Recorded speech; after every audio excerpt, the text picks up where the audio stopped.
한일 간에 문제가 된 게 이제 소위 징용배상 판결이라고 하는 겁니다. 징용배상 소송인데 회사는 일본제철, 그러니까 그 왜 신일본제철이라고 있었죠. 그러다가 이 신일본제철이 신일본 주금이라고 하는 회사로 바뀌었고 지금은 다시 이 회사가 또 분할이 된 것 같아요. 근데 어쨌든 신일본제철이라는 회사가 있었는데 71년도인가 그 회사들이 통합을 해가지고 일본에 아주 큰 철강 회사가 있었습니다. 그 회사의 전신이에요. 그러니까 일본제철이라고 해서 역시 여러 제철 공장을 통합한 회사가 일본제철이라고 있었습니다. 여기에 가서 일을 했다고 하는 사람 4명이 소송을 제기를 했어요. 그런데 이 중에 원래 두 사람, 요 여운택 신천수라고 하는 사람이 원래 일본에서 처음에 소송을 제기했다가 패소했습니다. 그러니까 와서 한국에서 소송을 제기했어요. 그런데 한국에서 소송을 제기할 때는 두 사람을 더 규합을 했어요. 요 두 사람들을 더 모아서. 대개 23년에서 이 사람은 29년생까지도 돼 있는데, 그러면 뒤에 보겠지만 한 14살에 갔다는 게 돼서 약간, 14살에 갔나? 뭐 그런 얘기가 있습니다. 근데 여하튼, 이 중에 요 두 사람은 일본에서 그 재판을 겪으면서 여러 가지 진술을 하고 뭐 자료를 낼 거 아니겠어요? 그 재판 기록이 있는데 일본 재판 기록이 공개가 되고 그 우리나라에서 영인본 출간을 했습니다. 국사편찬위원회에서. 그 다음에 이 사람들이 또 독립기념관에서 이 구술, 증언을 한 게 있어요. 그래서 어쨌든 이런 것들이 있기 때문에 이 사람들에 대한 어떤 연구, 이런 게 가능합니다. 근데 가능한데 어쨌든 이 사람들이 소송을 냈고, 이 사람들의 그 대략적인 게, 요 두 사람은 확실히 모집 광고를 보고 갔어요. 여운택 씨가 그랬나? 저 사람은 일본인 이발소에서 일을 하고 있었는데, 그 얘기를 들었어요. 그 이발하러 일본인들이 올 거 아니에요? 그 사람들로부터, 요번에 일본 제철에서 모집하러 왔대더라. 뭐 이런 얘기를 듣고 귀가 번쩍 해가지고, 나 가겠다. 이렇게 한 겁니다. 신천수라는 사람은 역시 평양에 무슨 음식점인가 어디에서 일하고 있었는데 벽보를 봤어요. 벽보를 보고 모집 광고를 보고 간 겁니다. 여운택이라는 사람은 아까 보셨지만 잠깐 다시 보시면 여기 이분은 좀 체격이 커요. 이 사람은 체격이 작아요. 여운택이라는 사람은.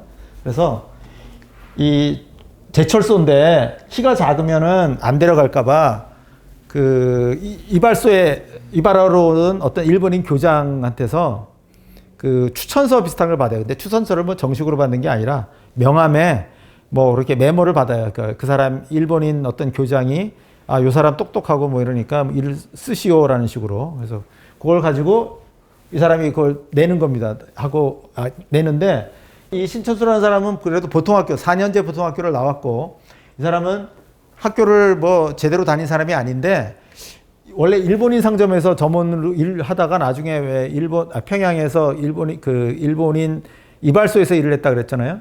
그러니까 일본인 상점에서 일을 하면서 일본어를 잘했던 것 같아요. 쉽게 배우는 사람 있잖아요, 언어를. 그래서 뽑혔어요. 이 사람은 특히 아까 말씀드렸지만 자기가 키가 작아서 안 뽑힐까봐 뭐 명함까지 받아가서 그 명함까지 내고 뭐 이런 식으로 해서 43년도에 갔고요. 똑같이 갔어요. 이 사람은 같은 시기에. 그러니까 이 사람은 같이 움직인 게 있습니다. 서로 알아요.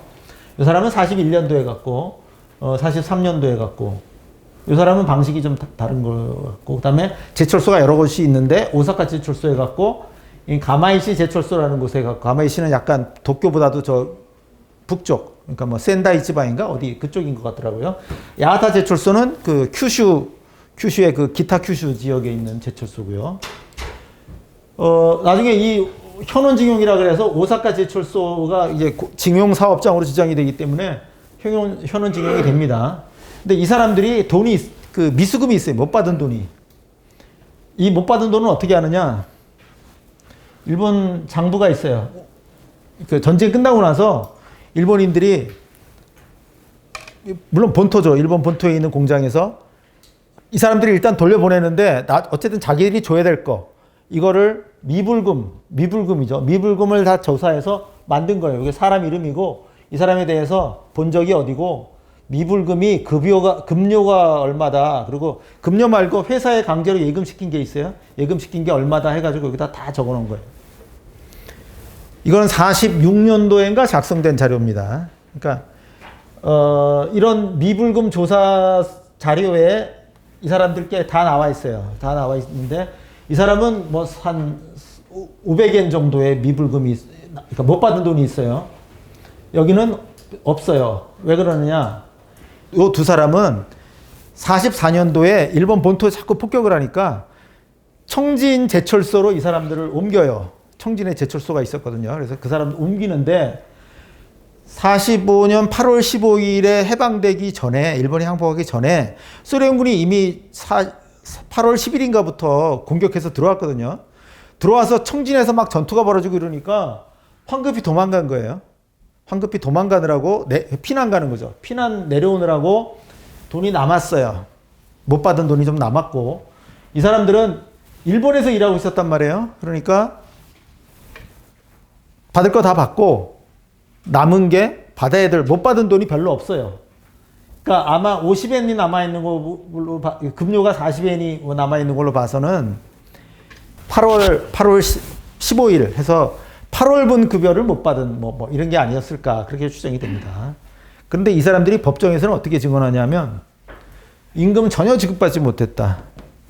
전혀 지급받지 못했다. 그렇게 얘기를 했고요. 이 사람들은 강제 저축 후에 통장과 도장을 기숙사 사감이 보관을 했는데 어쨌든 보수를 지급받지 못했다. 청진에서도 사감이 통장 도장을 갖고 있었고 안 줬다. 근데 안 준 게 아니에요. 이 사람들은 예금이 좀 많았어요. 예금이 400원, 400엔. 그러니까 아까 일제 말기가 되면 아까 뭐 예를 들어서 1N이 한 우리나라 지금 돈으로, 지금 감각으로 한 10만 원 정도 되는데 그럼 4천만 원이잖아요. 근데 그렇게까지 이때는 인플레가 돼서 그 정도는 아니고 한 뭐 1,500, 뭐 2,000, 뭐 많으면 뭐 그 정도 되는 돈입니다. 이건 얼마 안 되는 돈이죠. 한 뭐 2, 300만 원 되는 그런 돈입니다. 자, 제가 이걸 보고 아까 이 자료 있잖아요.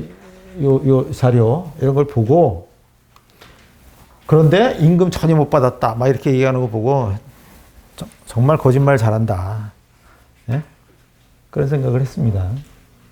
그런데 여기 대해서 우리나라 대법원이 엉터리 판결을 합니다. 2012년과 2018년에 두 번에 걸쳐서. 2012년에 원래는 이랬어요. 그러니까 2005년인가 몇 년도에 소를 제기해서 2007년 뭐 이렇게 막 소송 판결이 1심, 2심 나왔는데 모두 기각당했어요. 근데 2012년에 이 4인 재판부에서 배상을 해야 된다라고 판결을 했습니다. 일본의 불법적 식민 지배에 따른 피해 문제는 65년에 청구권 협정에서 다뤄지지 않았다. 그래서 식민 지배 피해 배상을 요구할 수 있고 피해자들의 손해배상 청구권이 살아있다. 그래서 배상하라. 당시는 신일본 제철인가 뭐 하는 회사에게 배상 판결이 내려졌습니다. 이때 주심, 김능환, 재판장 이인복, 안대희, 박병대 요 4명의 대법관이 이 판결을 내렸습니다. 이 판결이 내려지고 나서 이거는 판결을 다시 하라고 이제 그 고등법원에 내려보낸 거고요. 그럼 고등법원에서 이제 지급하라라고 배상 판결이 내려져요. 그러니까 일본의 그 신일본 주금인가 하는 회사에서 다시 상고를 해서 대법원으로 다시 올라옵니다. 그래서 내려진 판결이 이 2018년도에 대법원 판결이에요. 그런데 이 김능환이라는 사람은 이 상고심 때 건국하는 심정으로 판결문을 썼다 이런 말을 했다 그래요. 아니 법에 따라서 판결을 해야지. 자기가 무슨 내 건국하는 심정으로, 일본을 응징하는 심정으로 판결을 했다 이렇게 얘기를 했고, 그래서 이것도 있을 수가 없는 답변이다 그런 생각을 합니다. 이 대법원 배상 판결에는 논리가 쭉 있어요. 일본 법원에서 기각된 같은 재판인데 일본 법원에서 이루어졌던 그 판결은 배척한다. 그거 인정하지 않는다는 거고, 그 다음에 현재의 신일철 주금이라고 하는 회사는 옛날에 일본 제철의 승계법인이다. 그러니까 책임을 묻는 거죠. 이런 판단이 들어가고, 그 다음에 이 사람들이 일본에서 노무자로 일을 하게 한 것은 반인도적인 불법행위다. 아까 뭐 자기가 가고 싶어서 응모하고 뭐 열심히 호소까지 해가지고 갔잖아요. 그런데 이거는 강제로 데려가 일을 시킨 반인도적 불법행위다. 이렇게 이제 보는 거고. 그런데 이런 반인도적 불법행위의 피해를 청구권 협정에서는 다루지 않았다. 다루지 않았고, 따라서 우리가 한국이 일본으로 받은 무상 3억 달러는 이런 피해 배상 자금이 들어가 있지 않다. 그러면 청구협정에도 불구하고 노무노동 피해에 대해서 위자료를 청구할 수 있고, 그 소멸시효도 없다. 또 뭐 외교적 보호권 뭐 이런 것도 행사할 수 있다. 뭐 그런 얘기입니다. 그래서 이런 논리들이 사실은 이게 다 맞아 떨어져야만 그 판결이 내려져 있어요. 그런 배상 판결을 내릴 수 있습니다. 이 중에 어느 하나만 안 돼도 배상 판결이 내려질 수 없는데, 예를 들어서 이걸 볼까요? 2005년에 이 한일회담 관련된 문서를 우리나라 정부에서 공개를 하면서 그때 무슨 민관공동위원회라는 걸 만들었어요. 이때 이해찬 씨가 국무총리였고 문재인 씨가 민정수석이었어요. 민정수석으로서 요 위원으로 들어가 있는데, 이때 우리나라 이 노무현 정부죠. 노무현 정부에서는 청구권 협정에 대해서 어떻게 해석을 했느냐? 청구권 협정을 통하여 일본으로부터 받은 무상 3억 불은 강제 동원 피해 보상 문제 해결 성격의 자금 등이 포괄적으로 감안되어 있다고 보아야 한다. 이때 이렇게 해석을 했어요. 3억 달러 안에는 그래 강제 동원, 노무자들이 강제로 끌려가서 일을 한 게 있는데 이 피해 자금, 이 문제를 해결하는 성격의 보상금이 들어있는 것으로 본다. 이랬습니다. 그러면 아까 여기 나왔던 듯이 대법원 배상 판결 논리로 보면 이걸 뒤집는 거예요. 노무현 정부 때는 그렇게 해석을 했는데 청구권 회담에서는 노무동원 피해 안 다뤘고 무상 3억 달러 청구권 자금에 안 들어있다. 이 노무동원 피해 배상 부분은 안 들어있으니까 청구할 수 있다. 이렇게 그런 논리를 세운 겁니다. 그러니까 이게 사실은 뭐 대부분은 이렇게 자신들이 판결할 수 있다고 이런 논리로 세울 수 있다고 봤습니다만은 이게 막 변하잖아요. 불과 노무현 정부 때는 노무동원 피해에 대한 보상은 받았다. 말하자면 이제 그때는 그렇게 봤는데 이 2012년, 18년에 오면 못 받았다. 또 이렇게 봤던 겁니다. 청구권 회담을 조금 생각을 해보면은 청구권 회담은 원래 요거예요, 요거. 그러니까 뭐냐면 재산, 한일 간에 민간인 갑자기 해방이 되고 나니까 뭔가 재산, 채권, 채무 관계가 다 얽혀 있던 거 이게 해결이 안 됐잖아요. 일본이 강제로 그냥 끊겼을 뿐이에요. 그래서 한일 간에 재산, 채권, 채무를 상호 조정하는 거, 이게 청구권 협정입니다. 청구권 회담이에요. 당시에 이렇게밖에 할 수밖에 없어요. 우리나라는 전승국도 아니고 일본의 그냥 일부예요. 패전국이었던 일본의 한 일부가 떨어져 나간 거기 때문에 이 샌프란시스코 강화조약에 의해서 우리나라는 일본하고 요거를 재산과 채권 채무가 원래 얽혀 있는 게 갑자기 이게 정지가 됐단 말이에요. 그거를 정리해라. 그걸 정리하는 회담이 청구권 회담이었습니다. 그래서 우리나라가 이것만 요구하고 일본 정부도 또 같은 입장에서 청구권 교섭을 한 거고 65년에 국교 정상화를 하면서 청구권 협정을 맺은 겁니다. 그럼 뭘 못 다뤘느냐? 식민 지배의 고통에 대한 뭐 손해배상 이런 거는 못 다뤘죠. 당연히 못 다뤘습니다. 회담에서는 징용 피해 보상 이런 걸 논의를 했는데 뭐 징용 피해가 얼마니까 이걸 보상한다 이게 아니라 나중에 그냥 다 뭉뚱그려 갖고 3억 달러 이렇게 이제 막말로 퉁친 거잖아요.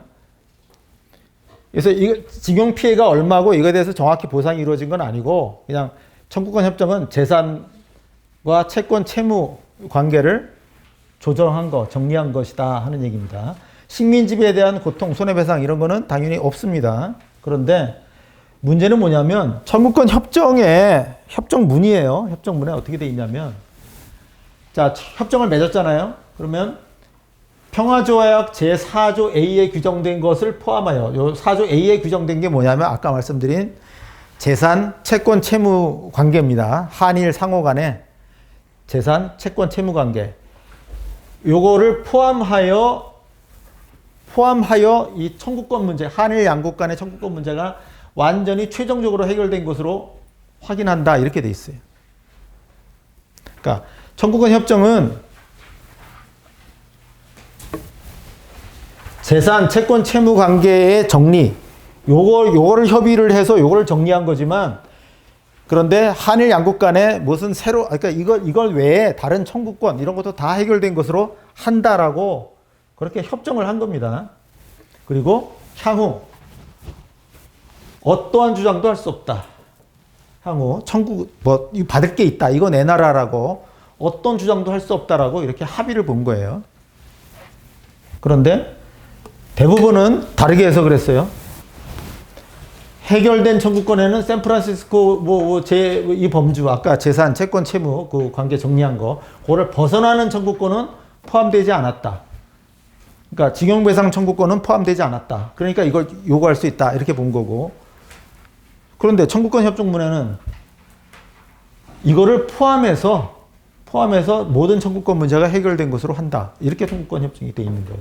그러면 우리나라 대부분은 협정을 거슬러서 협정을 부정하고 판결을 내린 겁니다. 근데 협정은 국제 조약이잖아요. 이 조약은 국회에서 비준을 했고 법하고 똑같은 지위를 갖습니다. 제가 알고 있는 내에서 말씀드리면 제가 법학 정도는 아니기 때문에, 그러나 어쨌든 협정, 국가 간 협정, 조약, 국내에서 국회에서 제정된 법과 동일한 지위를 갖는다 하는 겁니다. 그러면 이게 하나의 법이에요. 청구권 협정이. 그럼 법대로 판결을 해야지. 이걸 임의로 부정하는 거예요. 청구권 협정 부정하고. 그러면 차라리 이랬어야죠. 대법원은 청구권 협정 폐기해라. 청구권 협정 폐기하라고 국가에 공고를 했어야죠. 그런데 그냥 임의로 청구권 협정에서 해결된 것은 재산, 채권, 채무뿐이고 징용배상 청구권은 살아있다. 이렇게 해서 판결을 내렸던 겁니다.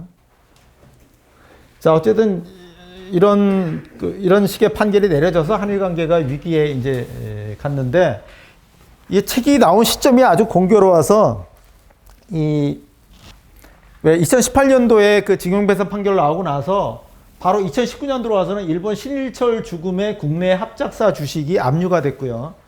그러니까 일본이 이거 청구권 협정에 따르면은 이거 협의하게 돼 있다. 협의하자 하니까 우리나라가 거부했어요. 그다음에 제3국 위원 포함 중재위원회를 열자 일본이 요청했는데 한국 정부가 그때 문재인 정부가 또 거부했어요. 2019년도에. 그래놓고 우리나라에서 내놓은 안이 이른바 문희상안인가 이렇게 해서 한일 기업이 공동 기금을 내서 배상을 내자. 그러니까 일본에서는 일본 기업이 이걸 왜 내야 되느냐? 청구권 협정이 명백히 있는데. 일본이 거부했습니다. 그래서 이 상태가 지속이 되니까 일본에서 이제 어떤 조치를 취한 거죠. 화이트 리스트에서 제외하는 거. 반도체 세계품 수출 규제 조치 해서 수출 허가 절차를 원래 받아야 되는데 그걸 그동안 한국이 화이트 리스트에서 우대를 받았던 거를 면제했던 것을 백지화를 시켰어요. 그러니까 한국 너네 이제 똑같이 심사받아서 해라. 이렇게 했습니다. 이러니까 이제 난리가 났어요. 그래갖고 다시는 일본에 지지 않는다. 이게 7월 달 언젠가에 이제 얘기고, 조국이 이제 이때 자기 페이스북인지 여기에 죽창을 들 때다 하고서 이런 노래를 올리고, 그다음에 수많은 이제 조만대장경이라 그러잖아요. 조국 페이스북에 보면은 현재 더불어민주당 쪽 비판할 수 있는 글들이 다 있다 그러는데, 어쨌든 이때 엄청나게 이제 쏟아낸 거죠. 그리고 이때 이런 식으로 소녀상 앞에서 독립운동은 못했지만 불매운동은 한다 이런 식으로 하고, 그래서 할인점에 가면 일본 맥주가 일제히 사라지고 그렇게 됐습니다. 그래서 제가 있는 곳에 뮤니클로 명동점 아주 크게 있었는데 문 닫았어요. 결국 문 닫았습니다. 뮤니클로가 우리나라에서 철수하지는 않았습니다만은, 이거는 일본에 가서 또 이 짓을 했더라고요. 그러니까 나치하고 히틀러하고 똑같아요. 아베가. 그리고 이제 이게 독일에서는 이거 드는 거 완전 금기잖아요. 근데 이걸 동일시를 하는 거예요. 그래서 이렇게 해가지고 이거 내서 걸고 일본에서 행진하고, 중국에서 만약 저런 일을 했다면 맞아 죽었겠죠. 중국에서는. 근데 어쨌든 일본은 내버려 둔 거죠. 이런 걸 하더라도.